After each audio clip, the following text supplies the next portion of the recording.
Assalamualaikum warahmatullahi wabarakatuh. Nama saya Robiatul Adawiyah, nomor urut 44 dari kelompok KKN 12. Di sini saya akan menjelaskan mengenai hasil KKN saya.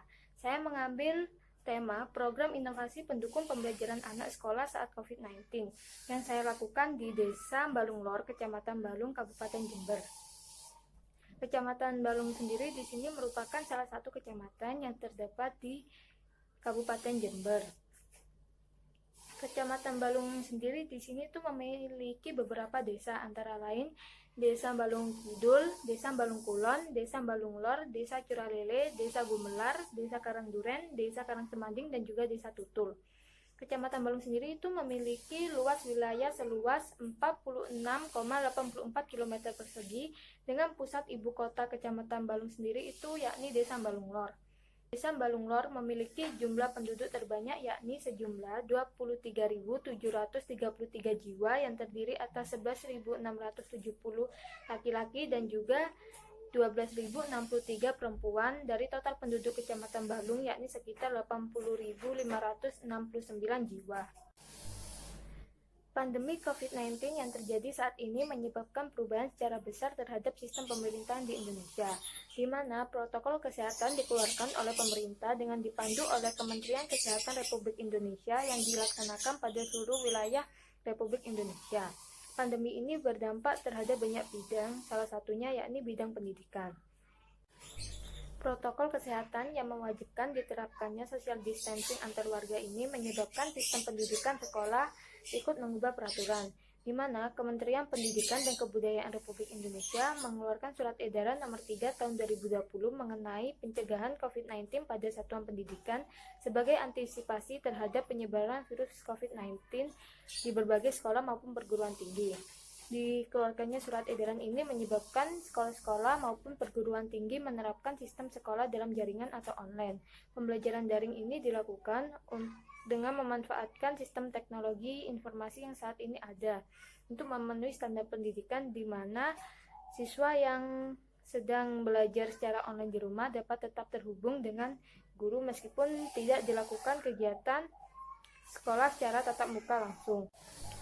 Menurut data BPS tahun 2018, Desa Balung Lor sendiri itu memiliki sekitar 16 lembaga pendidikan yang terdiri atas SD, SMP, SMA, SMK, baik negeri maupun swasta. Sekolah-sekolah di Desa Balung Lor sendiri di sini juga terdampak adanya COVID-19 sehingga seluruh sekolah juga menerapkan sistem sekolah dalam jaringan. Diterapkannya sistem daring secara mendadak tanpa penyuluhan dan pendampingan langsung ini menyebabkan beberapa kendala yang ada dalam lapangan. Salah satu kendalanya yakni siswa-siswa sekolah itu merasa kurang memahami terhadap materi yang diberikan oleh guru selama kegiatan sekolah online ini, di mana guru sendiri itu hanya memberikan materi kepada siswa melalui Google Classroom ataupun WhatsApp tanpa dilakukan penjelasan secara langsung mengenai materi-materinya. KKN Back to Village ini diharapkan dapat membantu memecahkan masalah yang terjadi di lapangan. Untuk saya sendiri di sini saya mengambil program kerja untuk meningkatkan pemahaman siswa terhadap materi-materi yang diberikan pada masa pandemi COVID-19. Di sini metode yang saya lakukan yakni berupa yang kedua yakni tahapan pelaksanaan pelatihan, di mana saya lakukan dengan metode sosialisasi yang berupa ceramah interaktif, yakni saya yang menerangkan kepada siswa dan juga sesi tanya jawab. Lalu yang ketiga ada tahap evaluasi yang dilakukan setiap minggu yang nantinya akan dilakukan evaluasi secara total pada minggu terakhir kegiatan KKN. Kegiatan KKN Back to Village ini dilakukan pada tanggal 1 Juli 2020 yang dilaksanakan pada desa domisili masing-masing mahasiswa. Di sini saya melakukan penelitian dengan tema KKN Program Inovasi Pendukung Pembelajaran Anak COVID-19. Yang pertama ada tahapan persiapan dan perencanaan. Kegiatan awal ini dilakukan dengan melakukan komunikasi kepada kepala desa, terutama kepala desa Balung Lor untuk meminta dukungan serta izin untuk dilakukan kegiatan KKN Back to Village tahun 2020 yang dilakukan secara mandiri. Lalu dilakukan observasi dan wawancara kepada guru dan siswa guna mengetahui kendala serta permasalahan yang terdapat di lapang. Untuk kegiatan observasi dan wawancara sendiri ini dilakukan dengan beberapa guru sekolah. Saya diberikan saran untuk melakukan pendampingan dan pengawasan belajar kepada siswa. Lalu ada penyusunan roadmap kegiatan yang dilakukan untuk menyusun kegiatan yang nantinya akan dilakukan selama kegiatan KKN.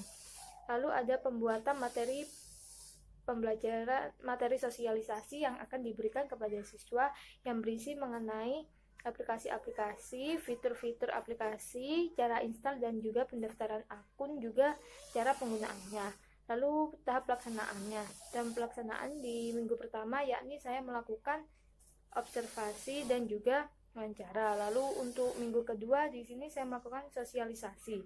Sosialisasi di sini dilakukan guna mengenalkan aplikasi-aplikasi belajar kepada siswa. Sosialisasi yang terdiri atas kegiatan ceramah dan tanya jawab untuk menjawab segala pertanyaan yang diberikan siswa agar dapat lebih memahami mengenai aplikasi yang saya kenalkan kepada siswa. Sosialisasi ini dilakukan di rumah saya sendiri dengan target sasaran itu 4 siswa sekolah menengah pertama kelas 3. Setelah kegiatan sosialisasi untuk minggu ketiga yakni pelatihan penggunaan aplikasi, di mana pada minggu ketiga sendiri di sini dilakukan pelatihan bagaimana cara install aplikasi, mulai dari cara menginstal, pendaftaran akun, dan juga cara penggunaan. Untuk minggu keempat sendiri di sini saya melakukan pendampingan dan pengawasan yang dilakukan kepada siswa sekolah setelah sebelumnya dilakukan penyusunan jadwal rencana belajar. Kegiatan pendampingan dan pengawasan ini dilakukan secara online maupun offline. Secara online yakni langsung menggunakan grup WhatsApp yang telah dibentuk, dan juga secara offline dilakukan secara tatap muka langsung.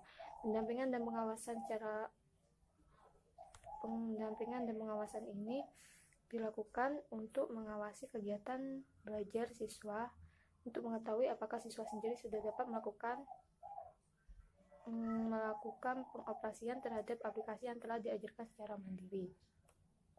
Aplikasi-aplikasi yang saya ajarkan sendiri di sini terdapat 3 aplikasi, yakni yang pertama ada mejakita.com. Mejakita.com sendiri di sini merupakan situs belajar berupa web belajar yang digunakan beberapa siswa tanpa harus melakukan install aplikasi. Mejakita.com di sini memiliki beberapa fitur, yakni materi pembelajaran, diskusi PR, rumus, berbagai catatan, serta tryout dan SBMPTN. Lalu ada Rumah Belajar. Rumah Belajar di sini adalah aplikasi yang dibuat oleh Kementerian Pendidikan dan juga Kebudayaan Republik Indonesia. Aplikasi Rumah Belajar di sini memiliki beberapa fitur, yakni sumber belajar, kelas digital, bank soal, laboratorium maya, sumber belajar, dan juga fitur-fitur lainnya. Untuk yang ketiga ada Genius, yakni aplikasi belajar yang menyediakan video dan juga materi pembelajaran berupa latihan soal. Penyampaian materi dalam video ini dinilai cukup ringkas sehingga lebih disukai oleh siswa. Lalu ada tahap evaluasi. Tahap evaluasi di sini dilakukan untuk mengukur keberhasilan kegiatan KKN yang telah dilaksanakan selama 45 hari.